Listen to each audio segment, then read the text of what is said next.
নমস্কার বন্ধুরা, আমার চ্যানেলের আরও একটি নতুন রেসিপিতে আপনাদের সবাইকে স্বাগত।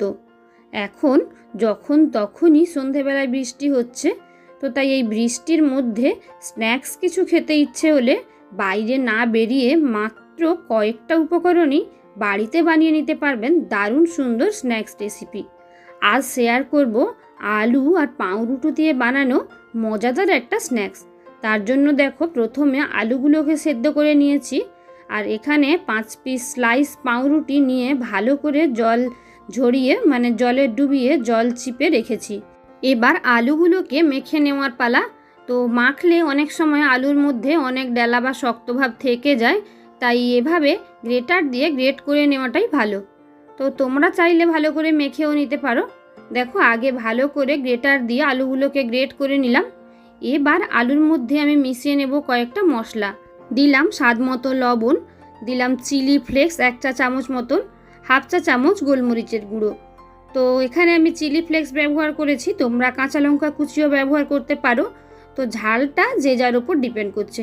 দেখো, এবার ভিজিয়ে রাখা পাউরুটিগুলোকে নিয়ে একসঙ্গে সব কিছু মিশিয়ে আমি খুব ভালো করে মেখে নিচ্ছি। আর দেখো, যেহেতু আলুটা গ্রেট করে নিয়েছিলাম, তাই আলুর মধ্যে কোনো ডেলাও নেই। তো ভালো করে মেখে নেওয়ার পর এবার দেখো, এদিকে আমি একটা নিয়েছি চিজ। এবার চিজটাকে লম্বাটে করে ছোট ছোট টুকরো করে কেটে রাখবো। দেখো, একটা চিজ আমি এভাবে 8 টুকরো করে কেটে নিচ্ছি।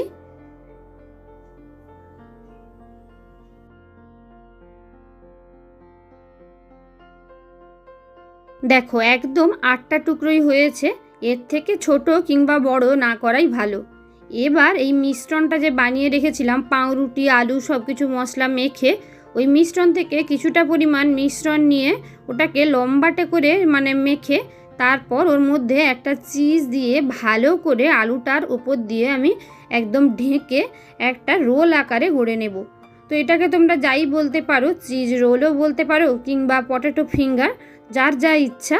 তো দেখো, এবার আবারও একইভাবে কিছুটা মিশ্রণ নিয়ে তার মধ্যে আলু ভরে এভাবে লম্বাটে করে বেশ কয়েকটা আমি গড়ে নেব। তো প্রথমে যেহেতু 8টা চিজ কেটেছি, তাই 8টা দিয়ে বানিয়ে তোমাদের দেখাই। দেখো, 8টা ফিঙ্গার আমি গড়ে নিয়েছি, দেখতেই পাচ্ছ। তো চলো, এবার এগুলোকে ভেজে নেওয়ার পালা। তো তার আগে যেটা করতে হবে, একটা বাটিতে নিয়ে নিয়েছি আমি কর্নফ্লাওয়ার প্রায় 1 চা চামচ মতন, 1 টেবিল চামচ মতন, 2 চা চামচ।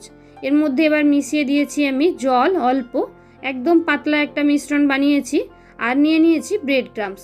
তো দেখো, প্রথমে একটা ফিঙ্গার ওই কর্নফ্লাওয়ার গোলা জলে মিশিয়ে তারপর ব্রেড ক্রাম্বসে ভালো করে কোট করে নিচ্ছি। দেখো কতটা সুন্দরভাবে কোটিংটা হয়েছে। তো তোমরা চাইলে কিন্তু ডবল ডবল করেও কোট করতে পারো, কোনো সমস্যা নেই তাতে। আর একবার কোট করলেও খেতে ঠিক ততটাই সুন্দর ক্রিস্পি আর ভেতর থেকে একদম নরম হয়। তো দেখো, একইভাবে সব কটা ফিঙ্গার আমি সুন্দরভাবে কোট করে নেব এই ব্রেড ক্রাম্বস দিয়ে। দেখো, সব কটাই সুন্দরভাবে কোট করে নিয়েছি।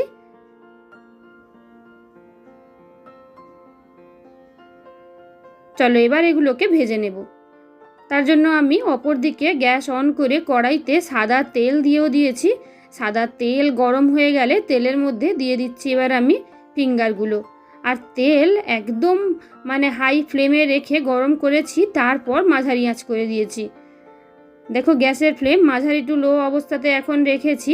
এতে এভাবে মাঝারি টু লো ফ্লেমে গ্যাসটা রেখে একটু সময় নিয়ে ভাজলে এই যে ফিঙ্গারগুলো ভাজছি, খেতে অনেক বেশি মুচমুচে হবে ওপর থেকে। তো দেখো, ভালো করে সবগুলো ফিঙ্গার আমি ভেজে নিচ্ছি। আর এগুলো একদমই ভাজতে খুব বেশি সময় লাগে না, বড় জোর 3 থেকে 4 মিনিট সময়। মাঝারি আঁচে 3-4 মিনিট নেড়ে চেড়ে নিয়ে ফিঙ্গারগুলো ভাজা হয়ে গেছে। দেখতেই পাচ্ছ কতটা সুন্দর কালার এসছে। আবার দেখো, এদিকে চিজ একটু বেরিয়েও এসছিল, ভেতরে চিজ একদম মেল্ট হয়ে গেছে। তো একে একে সব কটা আমি ভেজে নেব। দেখো, সব কটা ভেজে সার্ভ করে দিয়েছি আমি টমেটো কেচাপের সঙ্গে। তো তোমাদের একটা ভেঙে দেখাই। দেখো, চিজ একদম দারুণভাবে মেল্ট হয়ে গেছে।